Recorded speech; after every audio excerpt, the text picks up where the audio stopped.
Kuki single lifeline oiba lambi semba ministry ni yakre thabak ta onthok naba Manipur leingakta khanghankhre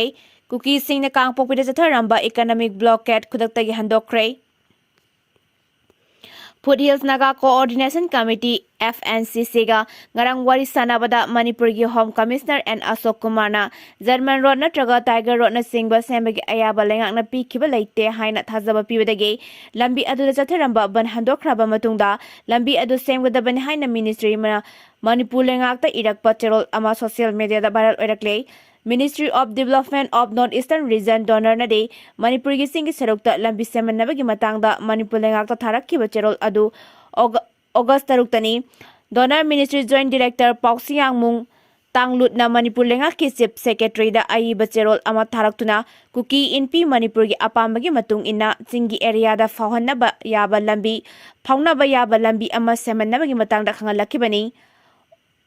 August amada Kuki NP Manipur na India gi President Draupadi Murmu da memorandum ama pisinduna Manipur gi singi area singda akhanana fauna bayaba lambi sambina bataksin ke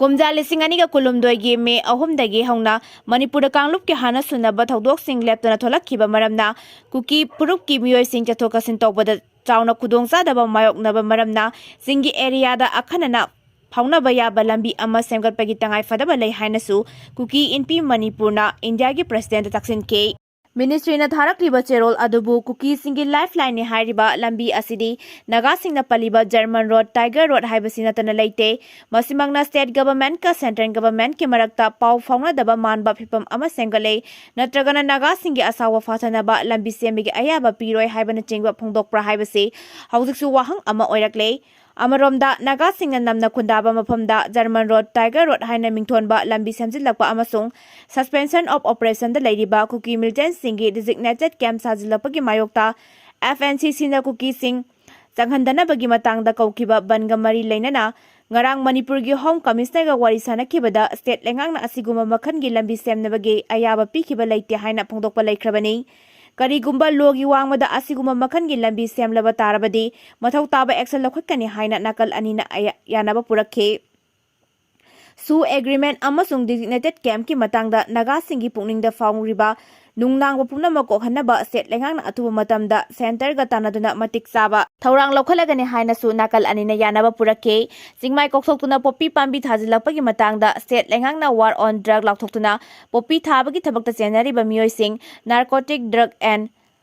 Psychotropic Substance Act ki matangda matik saba action lakhotkani ekalokhotuna lakli state police amadi central agency singna mafam kayada popi pambi sing paktaknana mangan takhan bagi thorang lakhotuna lakhi matung tarakpada su karamba mafamda popi pambi tharambage haibadu komna yengsilaga mangan takhan bagi thorang lakhotkani haina nakal anina yanaba purakhe Marak asida working committee Kuki CS1 na National Highway 2 da kauramba economic blockade khudakta gi handokre hirama sigi matangda committee na thadorakpa cherol amana hai Kuki jo phuruk ki miyoi singa thengnari ba khudongsa da basingi matangda Manipur gi governor da akhanana mijeng changlaktuna kangpokpidagi Churachandpur phawbada numit kunni hena thamlakkiba atingba lokthok hankibagi damak tawiman khangba Utli United Naga Council asu miyoibagi minungsida yumpham oiraga lambi hangdokna bahonabada laukiba thaudang thagatningai ni aduma oinama Kuki jo phuruki lifeline da kanagumba organization amatana matung tarakpada athingba pinaba honaroidabani